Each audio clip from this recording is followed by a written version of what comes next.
बदलते समय के साथ में ग्रह बदलाव करते हैं और विशेष नज़र रखना कब जरूरी हो जाता है जब आपके साढ़े साथी या शनिदेव की ढैया चल रही हो। शनिदेव की साढ़े साथी वो समय जहां शनिदेव के द्वारा आपकी परीक्षाएं ली जाती है, बार बार परीक्षाएं ली जाती है और उन परीक्षाओं में आप उत्तीर्ण होते हैं तो आपको फल भी उनका अच्छा मिलता है।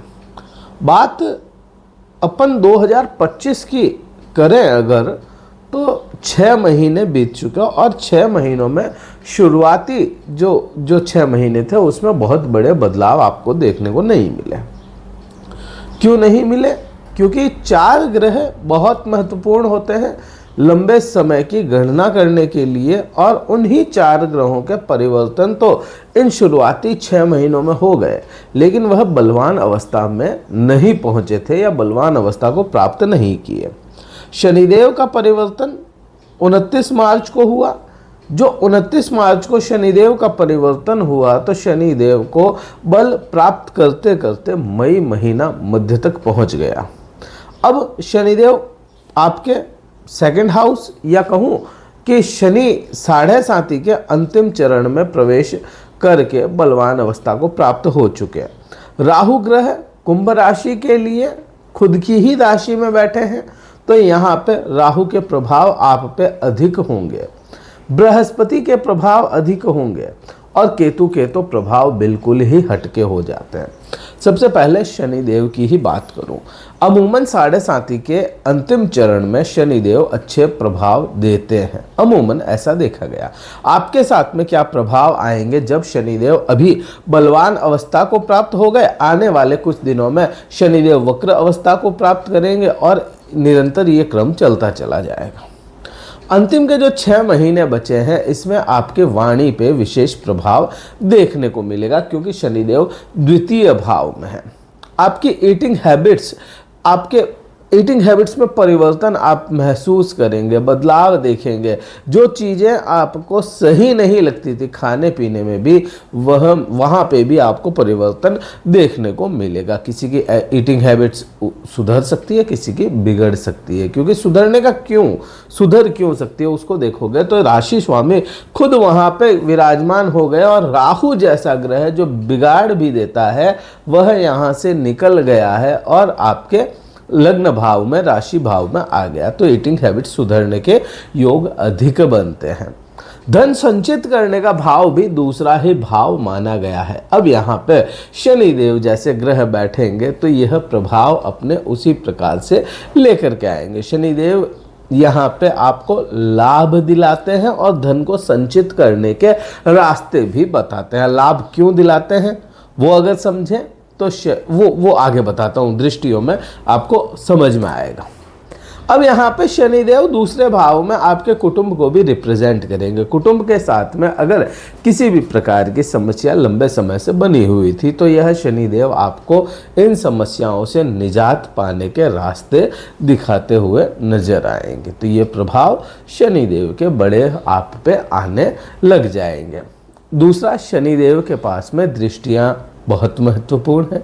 सभी ग्रहों के पास में महत्वपूर्ण है, शनिदेव के पास में महत्वपूर्ण क्यों है? क्योंकि तीसरी दृष्टि जो किसी ग्रह को नहीं मिली वो शनिदेव को मिलती है और शनिदेव आपके तीसरी दृष्टि से सुख भाव को देखते हैं। भौतिक सुखों की जब बात करें यहाँ पे तो शनिदेव यहाँ पे आपको इतने समय से मेहनत पे दृष्टि डाल के बैठे थे। तीसरा भाव जो मेहनत का भाव है, बहुत अधिक मेहनत आपसे लगवाई शनि ने किसी भी कार्य को करने के लिए। अब उसी का सुख आपको यहाँ पे शनिदेव देने वाले हैं।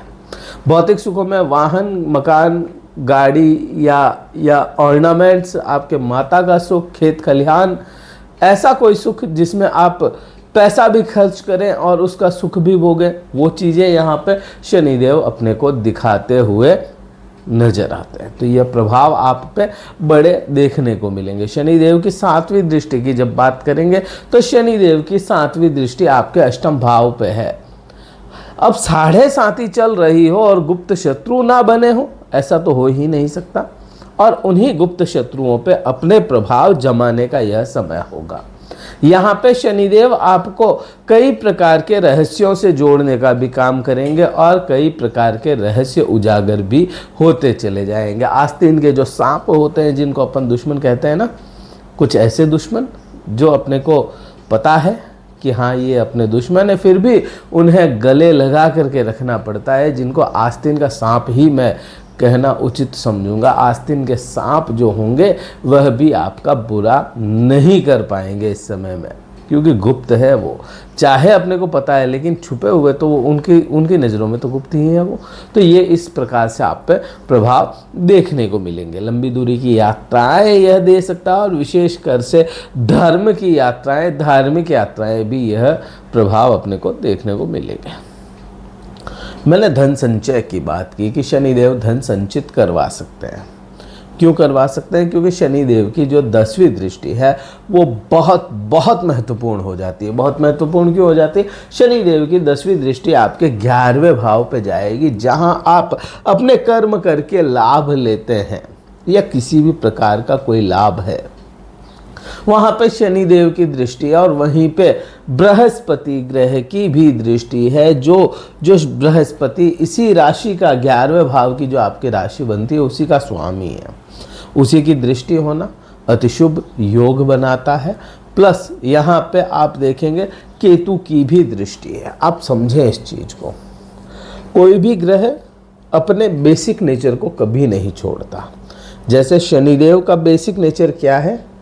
धीरे हो जाना, डिलेज लेकर के आना, देगा तो सही लेकिन लेट देगा। और कई बार शनि इतना लेट कर देता है कि उस चीज को पाने की लालसा ही खत्म सी हो जाती है। इसलिए शनि को बहुत अच्छा नहीं माना जाता। लेकिन आपके केस में यहाँ पे बृहस्पति ग्रह जो वृद्धियों का कारक है, इसको कहें कि इसका बेसिक नेचर जो बृहस्पति का है वह वृद्धियां करना है, तो यह लाभ में वृद्धियां करवाएगा। हाँ, एक समय ऐसा आएगा जिसमें आपको लगेगा कि मुझे लाभ नहीं चाहिए, मैं छोड़ रहा हूँ, त्याग रहा हूँ, लेकिन फिर भी आपको बृहस्पति और आपका शनि लाभ दिलाता हुआ नजर आएगा। तो इसलिए लाभ की स्थितियां अच्छी बनती है और लंबे समय तक यह बनी रहेगी। अब यहाँ पे मैं बृहस्पति और राहु ग्रह की बात करूंगा। राहु ग्रह जो आपके 2nd हाउस में था, आपकी वाणी को खराब किया। शनिदेव अब सुधार रहे हैं उसे, आपकी वाणी को राहु ने बहुत बुरी तरह से, या कहूँ कि खराब किया होगा, लेकिन डिप्लोमेटिक भी बनाया होगा। जिन लोगों का राहु अपने चार्ट में बहुत अच्छा है, अब यह राहु जब लग्न में चला जाएगा तो यहाँ पे राहु जब बलवान अवस्था में जुलाई महीने में होगा तब इसके प्रभाव देखने को मिलेंगे और मन को भ्रमित करेगा। मन को बिल्कुल सा भ्रमित करता हुआ नजर आएगा। यह कार्य करने चाहिए, नहीं करने चाहिए, या इन कार्यों से मुझे क्या फ़ायदा, मतलबी बनाता हुआ नजर आएगा, जिसको मैं आज के समय में, आज के समय को देखते हुए बिल्कुल भी गलत नहीं समझता। तो राहु मतलबी जरूर बनाता है, लेकिन बृहस्पति का जो 9वां एस्पेक्ट है राहु पे, 9वीं जो दृष्टि है बृहस्पति की, यह कहीं ना कहीं उस मतलब में भी परोपकार छुपा करके लेकर के आएगी। आपको यहाँ पे ज्ञान भी देगा और भ्रम भी देगा। यह बृहस्पति और राहु का प्रभाव होगा।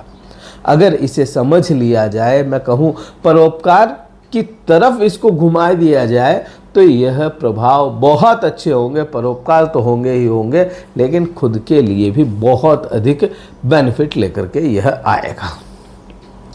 राहु की जो 5वीं दृष्टि है वह बृहस्पति पे आती है, और बृहस्पति जब यहाँ पे विराजमान रहेंगे तो यहाँ पे अच्छे प्रभाव क्यों देंगे? क्योंकि यहाँ पे मैंने कहा कोई भी ग्रह वृद्धियां कर रहा है या उसका जो बेसिक नेचर है उसको समझोगे तो बृहस्पति का जो बेसिक नेचर है वो वृद्धियां करना, और वृद्धियों में भी मल्टीप्लिकेशन करने का काम, वृद्धियों को भी गुणक करने का काम राहु का है। भ्रम तो करता है लेकिन मतलब भी सोचता है। तो राहु जैसे ग्रह की दृष्टि यहाँ पे होगी, और यहाँ पे बृहस्पति आपके प्रेम संबंधों को बढ़ाते हुए तो नजर आएंगे, लेकिन उनमें भी संशय लाने का काम राहु करेगा, या थर्ड पार्टी तक के भी योग कुछ लोगों के बना सकता है। यहाँ पे जो लोग कंप्यूटर साइंस, या कहे कि भाई जो लोग रिलेटेड टू राहु स्टडी कर रहे हैं उनके लिए बहुत अच्छा है, जैसे AI वगैरह हो गया, कम्युनिकेशन हो गया, इस प्रकार की कोई भी स्टडी कर रहे हैं उनके लिए तो समय बहुत अच्छा है। लेकिन जो डॉक्टरी कर रहे हैं, मेडिकल फील्ड से जुड़े हैं, उनके लिए यह समय थोड़ा ही सही, थोड़ा बहुत ज़्यादा नहीं लेकिन थोड़ा भ्रमित करने वाला समझ में अपने को आता है। यहाँ पे जॉब चेंजेस के योग बनेंगे, लेकिन वह कब से बनेंगे? यह बनेंगे आपके जुलाई के बाद से, या कह लो अगस्त महीने से जॉब चेंजेस के कुछ योग बनते हुए नजर आते हैं और अच्छे की तरफ यह प्रभाव अपने को समझ में आता है। अब बृहस्पति की जो 5वीं दृष्टि है और राहु की जो 9वीं दृष्टि है, वह अगर देखें तो यह चली जाती है आपके 9वें भाव पर। बृहस्पति ग्रह 9वें भाव का पक्का स्वामी माना गया है। क्यों? क्योंकि काल पुरुष की कुंडली में 9वां भाव बृहस्पति को रिप्रेजेंट करता है और भाग्य का भाव है। और यहाँ पे राहु जैसे ग्रह की स्थितियाँ चली जाए, दृष्टियाँ चली जाए, तो यह क्या करता है? धर्म का दिखावा करवाने का काम यह करता चला जाता है। भाग्य का साथ जरूर मिलता है, लेकिन धर्म का भी आप दिखावा करते हुए नजर आएंगे। पिता के साथ में संबंध आपके मधुर यह करवाएगा, लेकिन मतलब भी कहीं ना कहीं इसमें छुपा होगा। आपका स्वार्थ यहाँ पे छुपा हुआ नजर आता है। ये प्रभाव आपको देखने को मिलेंगे। बृहस्पति की जो 9वीं दृष्टि, मैंने सेम वहीं पे घूम फिर के बात वही आती है। बृहस्पति की 9वीं दृष्टि, 7वीं दृष्टि मैं बता चुका हूँ, शनि की दृष्टि है लाभ भाव पे, वहाँ पे केतु भी है, वहाँ पे बृहस्पति भी है, तो वो तो अच्छा है ही, लाभ दिला रहा है, मान सम्मान बढ़ा रहा है। लेकिन 9वीं दृष्टि की जब बात करेंगे, यह ज्ञान ही सिखाएगी आपको किससे कैसे डील करनी है, किसके साथ में कैसे प्रभाव आपको दिखाने हैं। केतु की बात करें, केतु ग्रह डिटैचमेंट का कारक है। राहु जैसे अटैचमेंट है ना, चीज़ों को अटैच करता है, चीज़ों को अपने पास रखता है, भूख है राहु, वहीं पे त्याग, विरक्ति और मोक्ष की बात यह केतु करता है।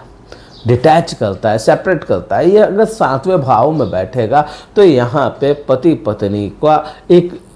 पत्नी के व्यवहार में डिटैचमेंट लेकर के आने के योग यह बना देता है, या कहूँ व्यापार से विमुख भी यह करता है। लाभ से यह अपनी 5वीं दृष्टि में विमुख करने की कोशिश करता है, लेकिन वहाँ पे उसके बुरे परिणाम देखने को नहीं मिलेंगे। यहाँ पे 7वीं दृष्टि की बात करोगे तो यहाँ पे राहु अधिक कार्यशाली हो जाएगा, या कहूँ प्रभावशाली हो जाएगा। बात 9वीं दृष्टि की आती है। 9वीं दृष्टि जहाँ आपके 3रे भाव पे जा रही है, यह डिसीजन लेने में आपको सक्षम ना होने दे, या डिसीजन इतने लेट करवा दे कि उसका समय ही निकल जाए। आपकी सोशल लाइफ से आपको दूर कर सकता है, आपके मित्रों से आपको दूर कर सकता है। ये प्रभाव अधिक केतु के आने वाले अपने को समझ में आते हैं।